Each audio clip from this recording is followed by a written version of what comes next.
हिमालय के अस्तित्व में आने से भी बहुत पहले अरावली की पहाड़ियां खड़ी थीं। लगभग 3 से 4 अरब साल पहले बनी ये पहाड़ियां पृथ्वी की सबसे पुरानी पर्वत श्रृंखलाओं में से एक हैं। गुजरात से राजस्थान होते हुए हरियाणा और दिल्ली तक लगभग 700 किलोमीटर तक फैली हुई अरावली पहाड़ियां उत्तर पश्चिम भारत की पारिस्थितिक रीढ़ हैं।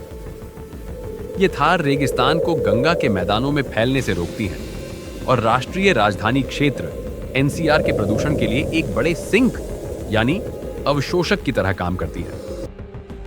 लेकिन 20 नवंबर को भारत के सर्वोच्च न्यायालय ने इन पहाड़ियों के लिए एक नई परिभाषा स्वीकार की, जिसे विशेषज्ञ इस प्राचीन पर्वत श्रृंखला के लिए मृत्युदंड बता रहे हैं। आमतौर पर भौगोलिक संरचनाओं को समुद्र तल से ऊंचाई के आधार पर मापा जाता है, लेकिन अदालत द्वारा स्वीकार की गई नई परिभाषा कहती है कि कोई भू आकृति तभी अरावली पहाड़ी मानी जाएगी जब उसकी ऊंचाई कम से कम 100 मीटर हो। यह सुनने में एक मामूली तकनीकी बदलाव लग सकता है, लेकिन इसके परिणाम बेहद विनाशकारी हैं। राजस्थान, जहां अरावली का सबसे बड़ा हिस्सा है, वहां भारतीय वन सर्वेक्षण के आंतरिक दस्तावेज बताते हैं कि सिर्फ 8.7% पहाड़ियां ही 100 मीटर की सीमा को पूरा करती हैं। इसका मतलब है कि कम से कम 90% अरावली अपनी कानूनी सुरक्षा खो देगी। कानून की नजर में वे अब पहाड़ियां नहीं रहेंगी, बल्कि खनन, रियल एस्टेट और शहरी विस्तार के लिए उपलब्ध जमीन बन जाएंगी। सरकार ऐसा बड़ा बदलाव क्यों चाहती है? इसका जवाब उन चट्टानों के अंदर छिपा है। केंद्रीय पर्यावरण मंत्रालय का तर्क है कि अरावली में सोना, टंगस्टन, लिथियम और दुर्लभ पृथ्वी तत्व जैसे रणनीतिक और महत्वपूर्ण खनिज मौजूद हैं, जो हाईटेक निर्माण, ऊर्जा परिवर्तन और राष्ट्रीय सुरक्षा के लिए जरूरी हैं। सरकार का दावा है कि विकास से समझौता किए बिना पारिस्थितिक पुनर्स्थापन के लिए संतुलित दृष्टिकोण अपनाया जा रहा है, लेकिन पर्यावरण कार्यकर्ताओं का कहना है कि यह केवल अल्पकालिक फायदे के लिए इस भूदृश्य के व्यवस्थित विनाश को तेज करने का तरीका है। इसका पर्यावरणीय नुकसान बहुत बड़ा है। भारत के जल पुरुष कहे जाने वाले राजेंद्र सिंह चेतावनी देते हैं कि अरावली एक बेहद महत्वपूर्ण जल पुनर्भरण क्षेत्र है। इन पहाड़ियों की टूटी फूटी चट्टानें प्रति हेक्टेयर लगभग 20 लाख लीटर भूजल को पुनर्भरित होने देती है। खनन के लिए पहाड़ियों को तोड़ने से वे प्राकृतिक दरारें नष्ट हो जाती हैं, जो जलभृतों को पानी पहुंचाती हैं, जिससे पहले से ही जल संकट झेल रहे इस क्षेत्र में लाखों लोगों की जल सुरक्षा खतरे में पड़ जाती है।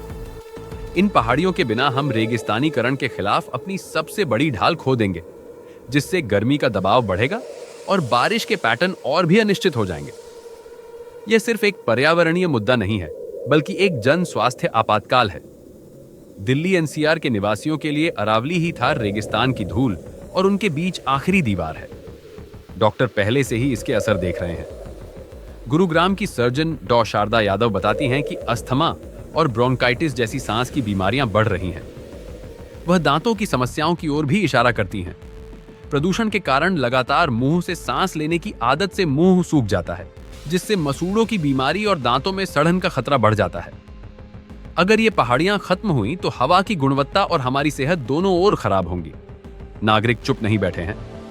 अरावली बचाओ और पीपल फॉर अरावली जैसे समूहों ने सुप्रीम कोर्ट से अपने फैसले को वापस लेने की मांग करते हुए याचिकाएं दायर की हैं। वे चाहते हैं कि इस पर्वत श्रृंखला को क्रिटिकल इकोलॉजिकल जोन घोषित किया जाए और वैकल्पिक निर्माण सामग्री विकसित की जाए, ताकि प्राचीन पहाड़ियों को पत्थर और मलबे के लिए न काटना पड़े।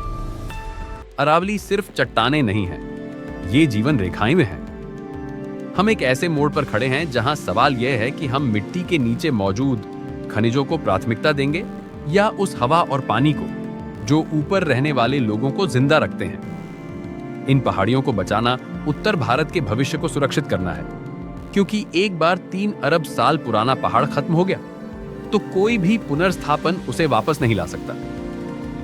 इस